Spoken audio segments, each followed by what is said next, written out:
Hello friends, good morning. നമുക്ക് Kerala TV സീരിയലിലേക്ക് എല്ലാവർക്കും സ്വാഗതം.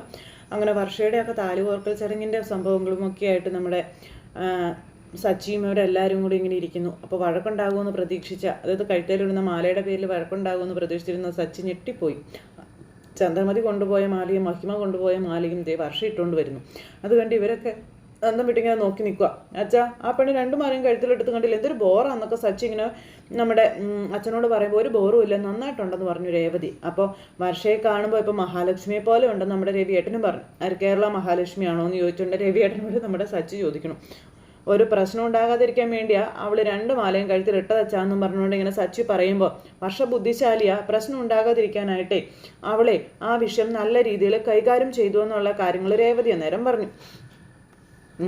ചടങ്ങ് തുടങ്ങാൻ പോവാ, നിങ്ങൾ വന്നിരിക്കാൻ പറഞ്ഞു നമ്മുടെ രവിയേട്ടൻ ഇവരോട് രണ്ടുപേരോട്. എന്നിട്ട് അവർ രണ്ടുപേരും കൂടി അങ്ങോട്ട് പോയി. ഈ സമയത്ത് നമ്മുടെ വർഷയെ കൊണ്ടുവന്ന് അവർ സ്റ്റേജിൽ ഇരുത്തുന്നു. ചന്ദ്രമതിയൊക്കെ ഒരുപാട് സന്തോഷത്തോടെ ഇങ്ങനെ നിൽക്കും. അപ്പോൾ രവിയേട്ടൻ അങ്ങോട്ടേക്ക് ചെന്നു. അതുപോലെ സച്ചിയുണ്ട്, രേവതിയുണ്ട്. അപ്പോൾ ഈ ഒരു നിമിഷത്തെ പറ്റി ഓർത്ത് എനിക്ക് അഭിമാനം തോന്നുന്നു രവിയേട്ടൻ. ചന്ദ്രമതി തോന്നുമ്പോൾ എന്തിനാന്ന് ചോദിച്ചു. അത് പിന്നെ വർഷയ്ക്ക് കഴുത്തിലിടാനായി ഞാൻ പൂമാല കൊണ്ടുപോയി, അവളുടെ അമ്മ തുളസി മാലയും കൊണ്ടുപോയി. ഞങ്ങൾ രണ്ടുപേരുടെയും മനസ്സ് വിഷമിപ്പിക്കണ്ടായി എന്ന് കരുതി വർഷ രണ്ടു മാലയും വാങ്ങി കഴുത്തിലിടുകയായിരുന്നു എന്ന കാര്യം ചന്ദ്രമതി പറയുമ്പോൾ നല്ലത് തന്നെയല്ലേ എന്ന് ചോദിച്ചു രവിയേട്ടൻ. അവൾ ചെയ്ത നല്ല കാര്യമല്ലേ എന്ന്. പിന്നെ ഇങ്ങനെ നിൽക്കുമ്പോൾ രേവതിയെ ഇങ്ങനെ തുറിച്ചു നോക്കുക ചന്ദ്രമതി ആ സമയത്ത്. വലിയ വീട്ടിലെ കുട്ടിയായതുകൊണ്ടാണ് അവൾക്ക് ഇങ്ങനെയുള്ള ഗുണങ്ങളൊക്കെ കിട്ടിയതെന്നും പറഞ്ഞ് രേവതിയെ നോക്കി പുച്ഛിച്ച് പറയുക ചന്ദ്രമതിയെ. ദാരിദ്ര്യം പിടിച്ച വീട്ടിൽ നിന്ന് വരുന്നവർക്ക് ഇങ്ങനെയുള്ള ഗുണങ്ങളൊന്നും കിട്ടില്ല എന്നൊക്കെ പറഞ്ഞിങ്ങനെ രേവതിയെ കുത്തി നോവിച്ചുകൊണ്ടിരിക്കുന്നു. സച്ചിക്ക് അത് പിടിക്കുന്നില്ല. അപ്പോൾ അതെ, വലിയിടം നോക്കിയല്ല ഒരാളിൽ ഗുണങ്ങളും കുറവുകളും നോക്കുന്നത്, എങ്ങനെ വളർത്തുന്നു എങ്ങനെ വളരുന്നു എന്നുള്ളതിലാണ് കാര്യം.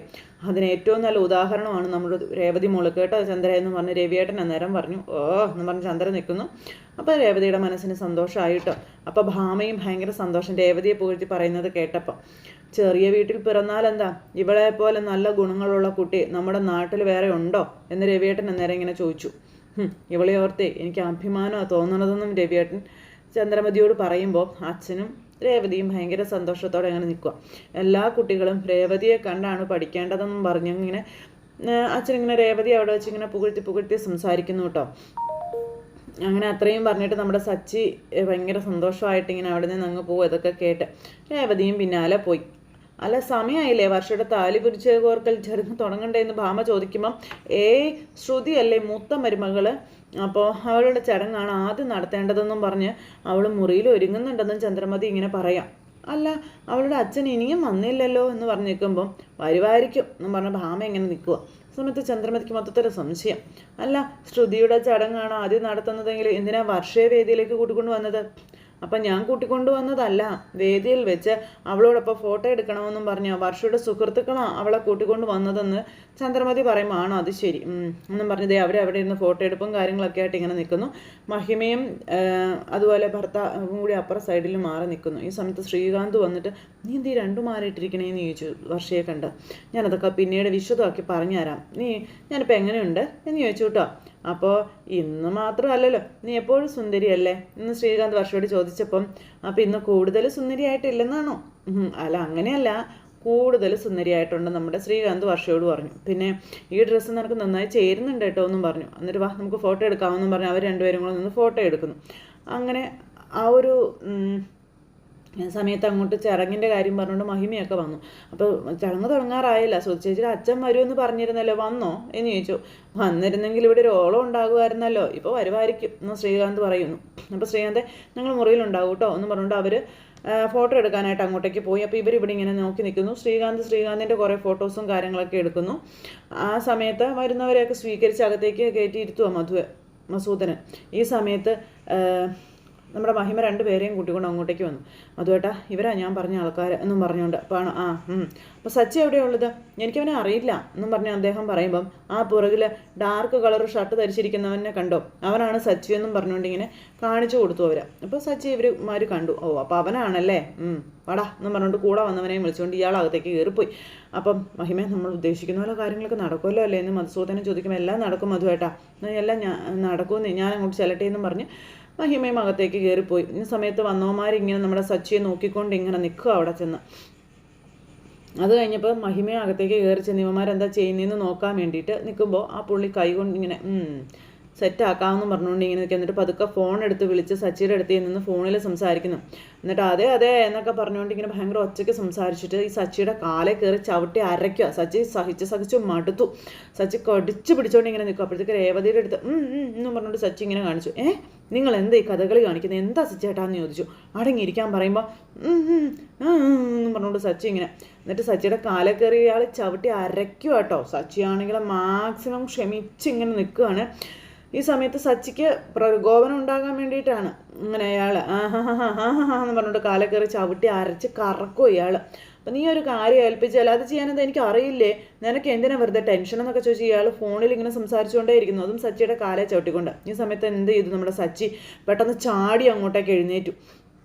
അപ്പോൾ കൂടെ വന്നവൻ പുറകിൽ നിന്ന് കണ്ട് ആസ്വദിക്കുക. സഖി കെട്ട് കഴിഞ്ഞപ്പോൾ നമ്മുടെ സച്ചി അവനെ മാറ്റിയിട്ട് ചാടി അങ്ങ് എഴുന്നേറ്റിട്ട് ഇങ്ങനെ ഇവനെ തുറിച്ച് ഇങ്ങനെ നോക്കിയേക്കുക. അപ്പോഴും അവൻ്റെ കാല് സച്ചിയുടെ കാലേ തന്നെ ഇരിക്കുക കേട്ടോ. സച്ചി എഴുന്നേറ്റ് കഴിഞ്ഞപ്പോഴും. അപ്പോൾ മറ്റവൻ പുറകിൽ നിന്ന് ഇങ്ങനെ നോക്കുന്നുണ്ട്. ഈ സമയത്ത് നമ്മുടെ സച്ചി പെട്ടെന്ന് ചിരിച്ചിട്ട് കൈ കൂപ്പിയിട്ട് സ്വാമിയേ ശരണം അയ്യപ്പ ഇങ്ങനെ പറഞ്ഞു കേട്ടോ. മഹിമ അന്നേരം അന്തം വിട്ടിങ്ങനെ നോക്കുക. സച്ചി ഇത് ചെയ്യുമെന്ന് ഒട്ടും പ്രതീക്ഷിച്ചില്ല. അപ്പോൾ ഒന്ന് അങ്ങോട്ട് മാറി നിൽക്കുമോ എന്ന് സച്ചി ചോദിച്ചു. അല്ല എൻ്റെ കാലിൽ ഇങ്ങനെ ചവിട്ടി നിൽക്കാതെ ഒന്ന് മാറി നിൽക്കാനാ പറഞ്ഞതെന്ന് സച്ചി ഇങ്ങനെ പറയുമ്പോൾ അയാൾ കാല് പതുക്കെ ഇങ്ങനെ എടുക്കാൻ നോക്കുക. അപ്പോൾ രേവതി നോക്കുമ്പോൾ അയാൾ കാല് വീണ്ടും ചവിട്ടി അരച്ചുകൊണ്ടിരിക്കുക സച്ചിയുടെ കാലിൽ. അപ്പോഴത്തേക്ക് രേവതി ചാടി അങ്ങ് എഴുന്നേറ്റു. കാലെടുക്കടോ എന്നും പറഞ്ഞുകൊണ്ട്. അപ്പോഴത്തേക്കും അയ്യോ എന്നും പറഞ്ഞുകൊണ്ട് ഇങ്ങനെ എന്താ നിങ്ങൾ ഈ കാണിച്ചെന്ന് ചോദിച്ചു. രേവതി ദേഷ്യപ്പെട്ടു. അയ്യോ സോറി ഞാൻ ശ്രദ്ധിച്ചില്ല, ഞാൻ കണ്ടില്ല എന്നൊക്കെ പറഞ്ഞപ്പോൾ കണ്ടില്ലെന്നോ നിങ്ങൾക്കത് കണ്ണില്ലെന്ന് ചോദിച്ചുകൊണ്ട് രേവതി അങ്ങ് ചെന്നു കേട്ടോ. അപ്പോൾ സച്ചി എന്ന് പറഞ്ഞുകൊണ്ട് ഇങ്ങനെ നിൽക്കുക കേട്ടോ. അതായത് രേവതിയെ തടഞ്ഞു നിർത്തിക്കൊണ്ട്. അപ്പം ഞാൻ സോറി പറഞ്ഞില്ലേ എന്ന് വന്നവൻ. അപ്പം എന്നും പറഞ്ഞുകൊണ്ട് നമ്മുടെ സച്ചി ഇതെല്ലാം വരവ് വെച്ചിട്ട് അവനെ അവിടെ നിന്ന് പറഞ്ഞു വിടാൻ നോക്കുക. അപ്പം മഹിമ ഇതെല്ലാം അവിടെ വന്നൊന്ന് കണ്ടു. അല്ല ഞാൻ ചവിട്ടിയപ്പോൾ നിങ്ങൾക്ക് വേദനിച്ചില്ലേ എന്ന് ഈ വന്നവൻ സച്ചിയോട് ചോദിക്കുമ്പം സച്ചി പൊക്കോ എന്ന് പറഞ്ഞുകൊണ്ട് ഇവനോട് ഇങ്ങനെ കാണിച്ചു. ആ സമയം നിങ്ങൾക്ക് നന്നായി വേദനിച്ചു എന്ന് എനിക്ക് നന്നായിട്ട് അറിയാമെന്നും പറഞ്ഞ് ഇയാൾ പറഞ്ഞു. എന്താ അടിക്കണമെന്ന് തോന്നുന്നുണ്ടോ എന്നൊക്കെ ഇയാൾ വന്ന് സച്ചിയോട് ചോദിക്കാം. സച്ചി അന്നേരം ഇവനെ തന്നെ ഇങ്ങനെ തുറച്ച് നോക്കിയിട്ട് ഇവൻ്റെ നേരെ ഇങ്ങനെ നിൽക്കുക കേട്ടോ. അടിക്കാൻ തോന്നുന്നുണ്ടെങ്കിൽ അടിക്കണോ എന്നും പറഞ്ഞുകൊണ്ട് ഇങ്ങനെ എന്നിട്ട് സച്ചിയെ ഇതാക്കുക ഇയാൾ. അപ്പോൾ നിനക്ക് എന്നോട് വല്ലാണ്ട് ദേഷ്യം തോന്നുന്നുണ്ടല്ലേടാ എന്നൊക്കെ ചോദിച്ച് ഭയങ്കരമായിട്ട് ഇങ്ങനെ സച്ചിയെ മൂപ്പിച്ച് കൊണ്ടുവരാനായിട്ട് നോക്കുക കേട്ടോ. സച്ചി ഒന്നും മിണ്ടുന്നില്ല. അടിച്ചോടാ നീ എന്നെ അടിക്കടാ എന്നും പറഞ്ഞുകൊണ്ട് ഇങ്ങനെ വീണ്ടും പറയുമ്പോൾ പോന്ന് പറഞ്ഞുകൊണ്ട് സച്ചി ഇങ്ങനെ കൈകൊണ്ട് ഇങ്ങനെ പറഞ്ഞു വിടാനായിട്ട് നോക്കുക. മഹിമ അന്നേരം ഇതൊക്കെ അവിടെ നിന്ന് കണ്ടിട്ട് ടെൻഷനായിട്ട് ഇങ്ങനെ നിൽക്കുക. അപ്പം നിനക്ക് എന്നോട് ദേഷ്യമുണ്ട്, തല്ലിക്കോന്നേ എന്നും പറഞ്ഞുകൊണ്ട് ഇയാൾ വീണ്ടും സച്ചിയുടെ അടുത്തേക്ക് ചെന്ന് കയറി കൊടുക്കുക. അപ്പോൾ നമ്മുടെ സച്ചി ഒന്ന് ചിരിച്ചു. പറഞ്ഞു നല്ല ചിരി അങ്ങ് ആസ്വദിച്ചങ്ങ് ചിരിച്ചു. സച്ചിക്ക് കാര്യം മനസ്സിലായി കേട്ടോ. അപ്പം എന്ന് പറഞ്ഞോണ്ട് സച്ചി ഇങ്ങനെ ചിരിച്ചിട്ട് നിൽക്കുമ്പോൾ ഒക്കെ നിന്ന് ഓരോന്ന് കാണിക്കുന്നുണ്ട്. വീണ്ടും കൈ കൂപ്പി കാണിച്ചിട്ട് പോകാൻ പറഞ്ഞു. ഇയാളാണെങ്കിൽ അവിടെ തന്നെ ഇങ്ങനെ നിൽക്കുക. പോന്ന് പറഞ്ഞിട്ട് സമയത്ത് നാളം കേട്ട് അയാൾ അങ്ങ് പോയി. അപ്പോഴത്തേക്കും സച്ചു ഇവിടെ ഇരിക്കുന്നു. രേവതി അവിടെ ചെന്നിരുന്നിട്ട് അയാൾ എന്തായി കാണിച്ചത് സച്ചേട്ടാ, കണ്ടില്ല ശ്രദ്ധിച്ചില്ല എന്നൊക്കെ പറഞ്ഞത് കള്ളമാണെന്ന് രേവതി പറയുന്നു. സച്ചേട്ടൻ ഇവിടെ ഇരിക്കാം, അയാളെ അങ്ങനെ വിട്ടാൽ പറ്റില്ലല്ലോ, അയാൾ ഇന്ന് ഞാനെന്നും പറഞ്ഞ് രേവതി അയാളെ പേടിപ്പിക്കാൻ പോകാൻ നോക്കുമ്പോഴത്തേക്കും സച്ചി രേവതി അവിടെ പിടിച്ചിരുത്തി. സച്ചി എന്നിട്ട് കാൽ ഇങ്ങനെ തിരുമ്മി പിടിക്കുക. അപ്പോൾ കാലിങ്ങനെ ചവിട്ടി മെതിക്കുമ്പോൾ എന്നോട് പറയണ്ടേ, അപ്പം നീ അല്ലേ എന്നോട് പറഞ്ഞത് വാ തുറക്കരുതെന്നൊക്കെ പറഞ്ഞുകൊണ്ട് സച്ചിയും രേവതിയും കൂടെ പറയുന്നത് കേട്ട് എന്നും പറഞ്ഞ് മഹിമ അങ്ങോട്ടേക്ക് പോയി. അപ്പം ഞാൻ അങ്ങനെ പറഞ്ഞു എന്ന് കരുതി വേദനയും കടിച്ചമർത്തിയിരിക്കണോ, എന്നോട് വാ തുറന്നൊന്നും പറയണ്ടായിരുന്നു എന്നൊക്കെ ചോദിച്ചുകൊണ്ട് സച്ചി രേവതിയോട് ചോദിക്കുക. സച്ചിയാണ് വേദന സഹിക്കാൻ മേലത് ഇങ്ങനെ ഇരിക്കുക കേട്ടോ അവിടെ.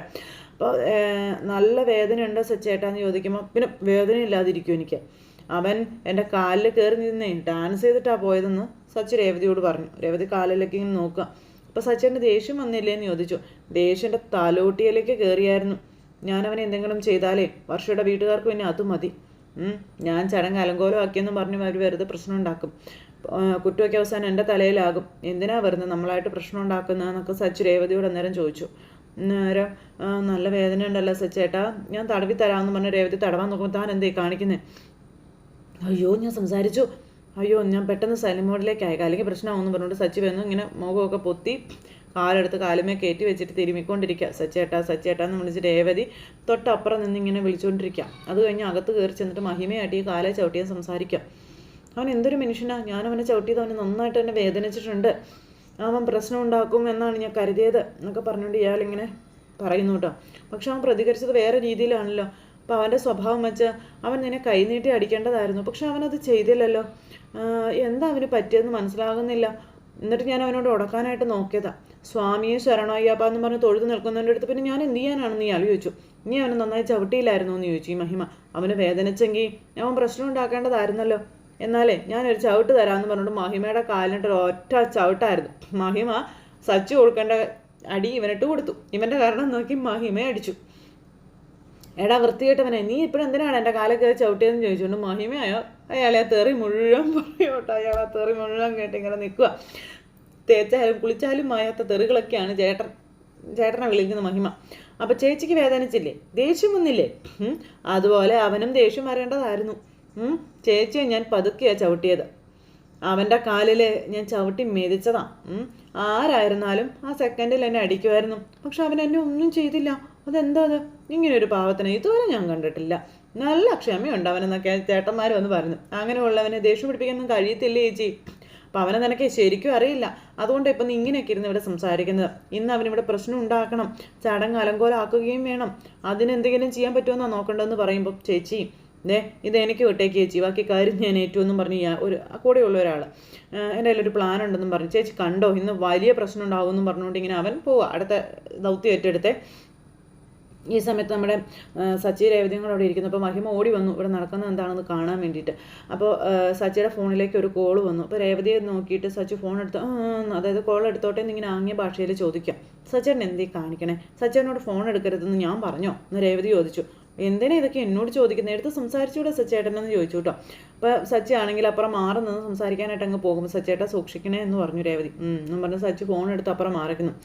അപ്പോൾ ഇവൻ്റെ കാലിന് നല്ല വേദനയുണ്ടല്ലോ, പിന്നെ എന്തിപ്പം പ്രതികരിക്കാതിരുന്നത്? കാരണം സച്ചി ചട്ടി നടന്നു പോകുന്ന മഹിമ അവിടെ നിന്ന് കണ്ടു. മഹിമ സ്വയം ഇങ്ങനെ പറയാം, സച്ചിയാണ് ഇങ്ങനെ അങ്ങ് പോന്നു. ഈ സമയത്ത് അപ്പുറം മാറി നിന്ന് എല്ലാവരും പറയുന്നത് തന്നെ പറയല്ല, ഞാൻ ആരോടും പ്രശ്നമൊന്നും ഉണ്ടാക്കാൻ പോയില്ല, നീ എന്താണ് ഇങ്ങനെ ചിലരിതേ ഇപ്പം ഇങ്ങോട്ട് കയറി പ്രശ്നം ഉണ്ടാക്കാൻ നോക്കുകയാണെന്നൊക്കെ പറഞ്ഞുകൊണ്ട് സച്ചി ഫോണിൽ ഇങ്ങനെ സംസാരിച്ചുകൊണ്ടിരിക്കുന്നു. ആ സമയത്ത് നമ്മുടെ രേവതി വന്നിട്ട് സച്ചേട്ട അവിടെ വന്നിരിക്കാൻ പറഞ്ഞു. അപ്പം ചടങ്ങ് എത്ര മണിക്ക് തീരുമെന്ന് എനിക്ക് എങ്ങനെ പറയാൻ പറ്റുമോടാ? ഞാൻ പിന്നെ വിളിക്കാടാന്ന് പറഞ്ഞുകൊണ്ട് സച്ചി ഫോൺ അങ്ങ് കട്ട് ചെയ്തു. അങ്ങനെ രേവതി എന്ന് സച്ചിയെ പിടിച്ച് ഇങ്ങോട്ട് ഇവിടെ കൊണ്ടുവന്നിരുത്തി. ഈ സമയത്ത് കാലിന് ഭയങ്കര വേദന സച്ചിക്ക്. അപ്പോൾ സച്ചിയേട്ടാ കാല് സാരമില്ല രേവതി, ഞാൻ പറഞ്ഞില്ലേ അതൊക്കെ ശരിയായിക്കോളൂ എന്ന്, കുഴപ്പമൊന്നും ഇല്ലയെന്നും പറഞ്ഞുകൊണ്ട് ഇങ്ങനെ നമ്മുടെ സച്ചി രേവതിയായിട്ട് പറഞ്ഞുകൊണ്ട് നിൽക്കും. അപ്പോഴും മഹിമ അവിടെ വന്ന് ഇങ്ങനെ നിൽക്കുവാട്ടെ, ഇവർക്ക് എന്താ സംഭവിക്കുന്നതെന്ന് അറിയാനുള്ള ക്യൂരിയോസിറ്റിയോടെ.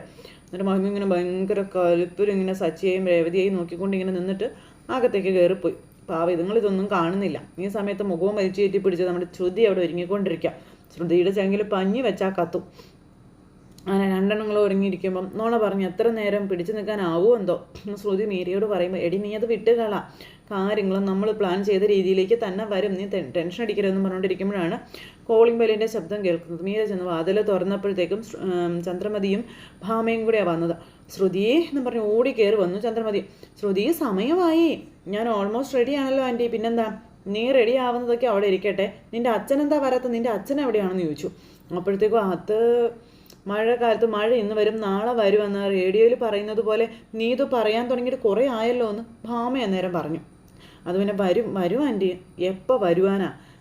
ഞാൻ അച്ഛനെ വിളിച്ചിരുന്നു, ഫോൺ റീച്ചബിൾ അല്ലെന്നാണ് പറയുന്നത്, അച്ഛൻ ഇപ്പോഴും ഫ്ലൈറ്റിൽ തന്നെ ഉള്ളതെന്നൊക്കെ പറയുമ്പം തെരുവ് പിള്ളേർ വയറ്റത്തടിച്ച് വല്ലതും തായോ വല്ലതൊന്നും വായോ എന്നും പറഞ്ഞ് വിശന്ന് കരയുന്നത് പോലെ ഇത് തന്നെയാണല്ലോ വന്നപ്പോൾ തൊട്ട് നീ പറഞ്ഞുകൊണ്ടിരിക്കുന്നത്, എന്താ ശ്രുതി ഇതെന്നും ചോദിച്ചുകൊണ്ട് ചന്ദ്രമതി ദേഷ്യപ്പെടുന്നു. അപ്പം ചന്ദ്രേ നീ ദേഷ്യപ്പെടരുതെന്ന് പറഞ്ഞു ഭാമ. എങ്ങനെ ദേഷ്യപ്പെടാതിരിക്കും? വർഷയുടെ അമ്മയോട് പറഞ്ഞു അവളോട് കൂടി ഈ ചടങ്ങ് കൂടി വെച്ചത് ഈ കാരണം പറഞ്ഞ് ഇവളുടെ അച്ഛനെ ഇങ്ങോട്ടേക്ക് കൊണ്ടുവരാൻ വേണ്ടിയിട്ടാണ്, എന്നിട്ടും അദ്ദേഹം വന്നില്ല എന്നും പറഞ്ഞുകൊണ്ട് ചന്ദ്രമതി കിടന്ന് പറയുമ്പോൾ എനിക്ക് മനസ്സിലാവും ആൻറ്റി കാര്യങ്ങൾ. അച്ഛനവിടുന്ന് തിരിച്ചല്ലോ, അവിടുന്ന് തിരിച്ചു, പക്ഷെ ഇതുവരെ ഇവിടെ എത്തിയില്ലല്ലോ, എനിക്കാണെങ്കിൽ ആകെ ടെൻഷൻ ആവുകയാണെന്നും പറഞ്ഞിങ്ങനെ പറഞ്ഞുകൊണ്ടിരിക്കുക. അപ്പോഴത്തേക്കും മീരയെ നോക്കുവാണ് നമ്മുടെ ശ്രുതിയെ. ഇതിൻ്റെ അച്ഛൻ വരുമെന്ന് വർഷയുടെ അച്ഛനോടും അമ്മയോടും ഒക്കെ വളരെ ഗമയോടെ പറഞ്ഞിരുന്നു. അവരവരുടെ സ്വന്തക്കാരോടും ബന്ധുക്കാരോടും ഒക്കെ ഇത് പറഞ്ഞു. മലേഷ്യയിൽ നിന്നും നിൻ്റെ അച്ഛൻ ചടങ്ങിൽ പങ്കെടുക്കാൻ വരുന്നുണ്ടെന്നുള്ള കാര്യം എല്ലാവരും അറിഞ്ഞതാ. ഇനി വന്നില്ലെങ്കിൽ നാണം കെടും, അവരുടെയൊക്കെ മുഖത്ത് ഞാനിനി എങ്ങനെ നോക്കും, അതാ ഇപ്പം എൻ്റെ ടെൻഷൻ മൊത്തമൊന്നും പറഞ്ഞുകൊണ്ട് ചന്ദ്രമതി ഇങ്ങനെ ശ്രുതിയോട് പറയുക കേട്ടോ. അദ്ദേഹം വന്നില്ലെങ്കിൽ എല്ലാവരുടെയും മുന്നിൽ എൻ്റെ മാനം പോകുമെന്നൊക്കെ പറഞ്ഞ് മറ്റുള്ളവർ എന്നെ പറ്റി എന്ത് കരുതും എന്നൊക്കെ ചോദിച്ച് ഭയങ്കരമായിട്ട് ടെൻഷൻ അടിക്കുക ശ്രുതിക്ക് മുന്നിൽ ചന്ദ്രമതി. അപ്പം അങ്ങനെ ഇവർ തമ്മിൽ ആ ഒരു കാര്യമൊക്കെ സംസാരിച്ചുകൊണ്ട് നിൽക്കുന്നിടത്ത് ഇന്നത്തെ കഥ അവസാനിച്ചു. അപ്പോൾ എല്ലാവരും കാത്തിരുന്ന് കാണണോട്ടെ. എല്ലാവർക്കും നല്ലൊരു ദിവസം ആശംസിക്കുകയാണേ. അടുത്ത സൂപ്പർ ഹിറ്റ് കഥയുമായി കാണുന്നത് വരെ എല്ലാവർക്കും ടാറ്റാ.